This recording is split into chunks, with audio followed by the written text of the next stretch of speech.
Hello guys, magandang araw sa inyo. Ngayong araw ay Sabado at ngayon ay nagkayan ulit kami mag-fishing ngayong umaga. Wala pang 6 AM nung nakarating kami rito sa St. Nazareth. Dahil sarado pa ang camp dining, dumiretso kami sa kitchen para manghingi ng pangalmusal namin na tinapay at itlog. Dito sa St. Nazareth, maraming fishing spot dito sa lugar na to. Katapos mag-almusal ay nagkanya-kanya na kami ng pwesto para makapagsimula ng mag-fishing. Pero dito guys ay first time ko mag-fishing sa area na to. Pero sabi ng mga kasama ko, marami pang fishing spot dito sa St. Nazareth. At ngayon nga ay dumating na yung ibang mga Pinoy na kasama namin sa trabaho. Diyan sa batuhan na yan ay nakapag-fishing na kami nung gabi, kaso wala kaming huli. Yeah guys, fish on! Fish on! Fish on na to! Fish on na! Uy! Lapu-lapu!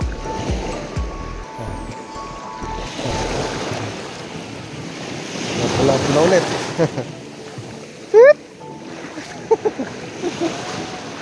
Lapu-lapu! Good size! Gapalad!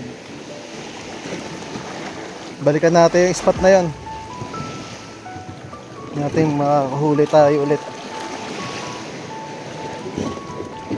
Hindi ko na tinanggal yung pamain pero try natin.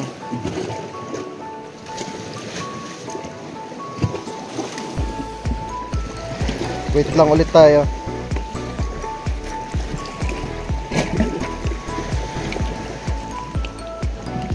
Yun guys oh. Mukhang may huli silang isda. Natin kung may laland nila.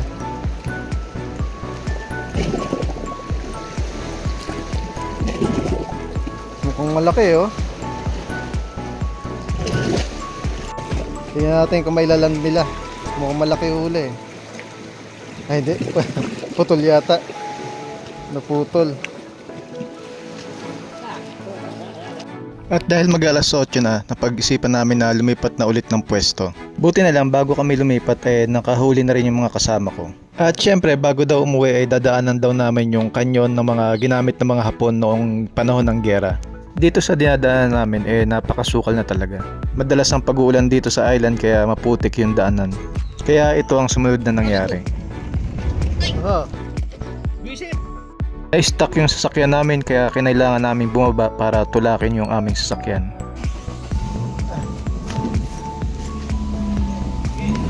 Yeah.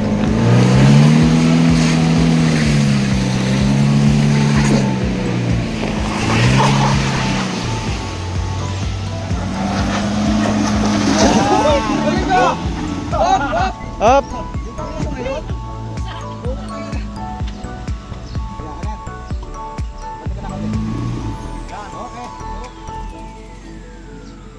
Ngayon ay nagsimula na kaming maglakad para pasukin yung bagong spot na tuklas nila. Sino nakatuklas na itong daan na to?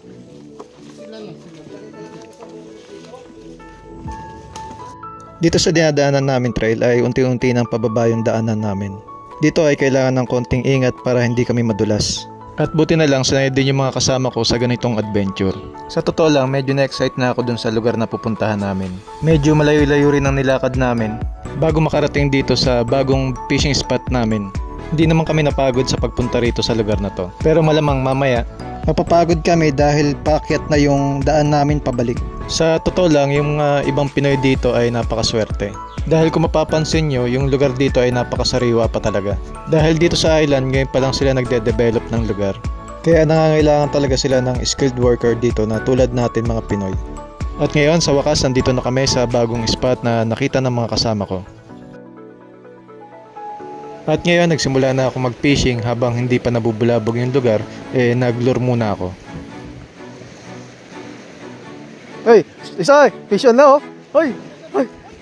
Fish on na! Fish on na! Kakabato ko lang! Oh, tignan! Nakahuli na agad! Kababatok pa lang!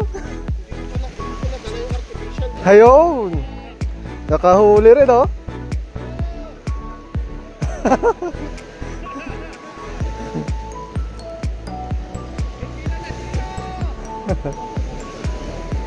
Ngayon nga ay tuwan-tuwa na yung kasama ko dahil nakahuli rin siya ng isda. At nakailang ulit din ako ng cast ng aking lure Dahil low tide yung lugar kaya sumabit ang aking lure. Sabit.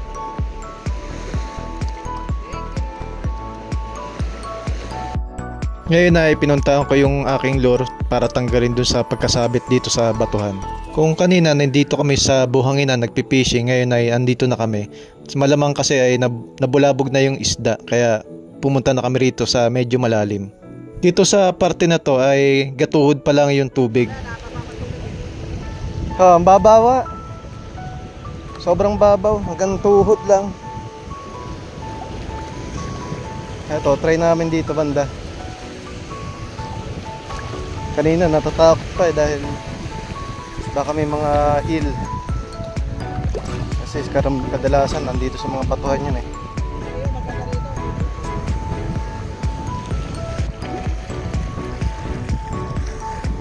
Wow! Doble! Oo, teka! Double! Malupit! Dali mo na doon, balik ka na lang ulit. Malupit, dalawa agad.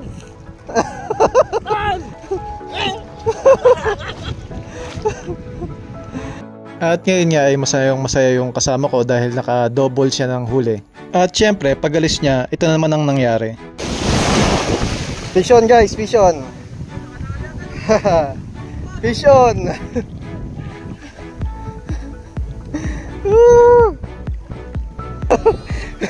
Meron na rin siya. At ngayon nga ay nagpahinga muna ako dahil medyo marami-rami naman ang aming nahuli ngayon. Sulit na rin tong araw na to ngayon para sa amin dahil hindi kami nasiro ngayon. At pinagbigyan kami ngayon na maraming huli na lapu-lapu. Pagod. Pero enjoy.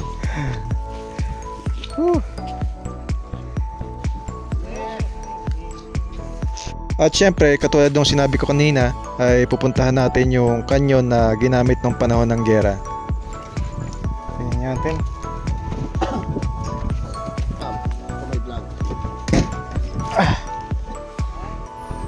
Dito sa Tinian Island, sabi ng lokal na nakakausap namin, may mga kanyon pa raw dito na nakakalat sa island na hindi pa tinatanggal ng gobyerno dahil gagawin daw historical spot. At sabi dito daw sa parting ito, dito nahirapan ng tropa ng mga kano. Hindi sila makadaong na maayos dahil hindi nila alam kung saan nanggagaling yung mga bala ng kanyon.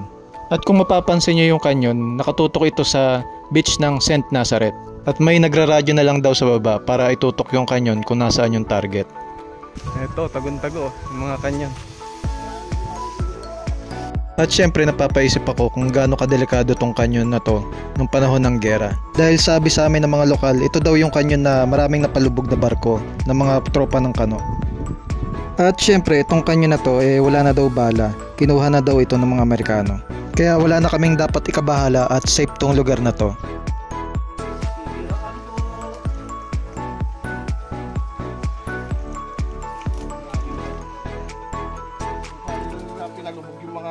Barko nung ano na. Haba oh.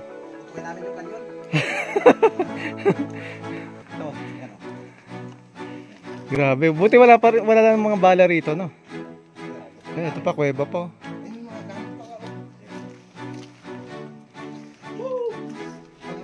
Ay, sarado pala. Ito yung nilalagyan ng bala nila ng araw. Mga gamit ng hapon na. Uy, ano yan? Mahal yan sa atin. Antik yan. Tignan mo yung kwarto. Mahal yan. Dali mo.